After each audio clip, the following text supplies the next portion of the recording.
যৌতুকের টাকার জন্য পৈশাচিক নির্যাতন চালিয়ে এক গৃহবধূকে পিটিয়ে হত্যা করার অভিযোগ উঠেছে গাইবান্ধার গোবিন্দগঞ্জে।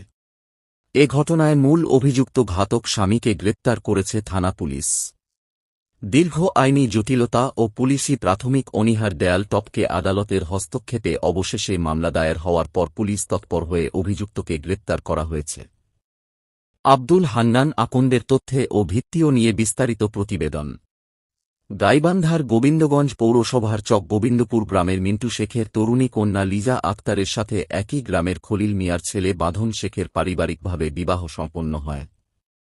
বিয়ের সময় পরিবারের সাধ্য অনুযায়ী উপহার সামগ্রী ও আসবাবপত্র দেওয়া হলেও বাঁধন ও তার পরিবারের চাহিদা শেষ হয়নি।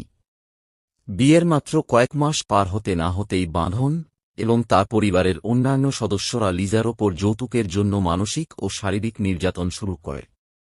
লিজা কয়েকবার বাবার বাড়ি থেকে নগদ টাকা এনে দিলেও বাঁধনের টাকার লোভ দিন দিন বাড়তে থাকে। বাবার দরিদ্রতার কথা চিন্তা করে লিজা প্রতিবারই নির্যাতন সহ্য করে সংসার টিকিয়ে রাখার চেষ্টা করেন। তথ্যমতে গত 23 মার্চ সকালে যৌতুকের দাবিতে লিজার ওপর নেমে আসে নির্মম পৈশাচিকতা। স্বামী বাঁধন ও তার পরিবারের সদস্যরা লিজাকে ঘর আটকে বেধড়ক মারধর ও নির্যাতন করতে থাকে। এক পর্যায়ে লিজা গুরুতর অসুস্থ হয়ে পড়লে তাকে হাসপাতালে নিয়ে যাওয়ার অভিনয় করা হয়। তবে তার আগেই এলোপাথারি মারপিটে গুরুতর আহত লিজা মৃত্যুকোলে ঢলে পড়েন। শরীরে একাধিক আঘাতের চিহ্ন থাকা সত্ত্বেও লিজার মৃত্যু স্বাভাবিক করার জোর চেষ্টা চালায় ঘাতক চক্রটি। নিহতের পিতা মিন্টু শেখ জানালেন, রহস্যজনক কারণে পুলিশ শুরুতেই মামলাটি নিতে অস্বীকৃতি জানায়। বাধ্য হয়ে তিনি গাইবান্ধা জেলা নারী ও শিশু নির্যাতন দমন ট্রাইব্যুনালে একটি অভিযোগ দায়ের করেন। এতে স্বামী বাঁধনসহ পরিবারের 4 জনকে অভিযুক্ত করা হয়। বিচারক মোহাম্মদ ইফতেখার বিন আজিজ ঘটনাটিকে গুরুত্বের সঙ্গে গ্রহণ করেন।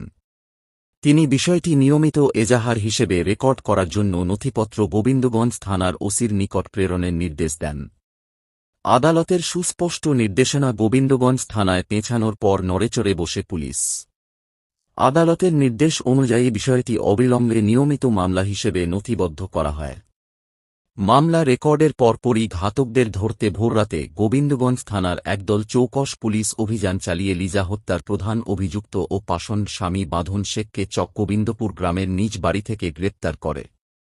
গোবিন্দগঞ্জ থানার ভারপ্রাপ্ত কর্মকর্তা মোজাম্মেল হক জানান, আদালতের নির্দেশে মামলাটি নিয়মিত হিসেবে রেকর্ড করা মাত্রই আমরা অভিযান চালিয়ে অভিযুক্ত স্বামী বাঁধন শেখকে গ্রেপ্তার করেছি।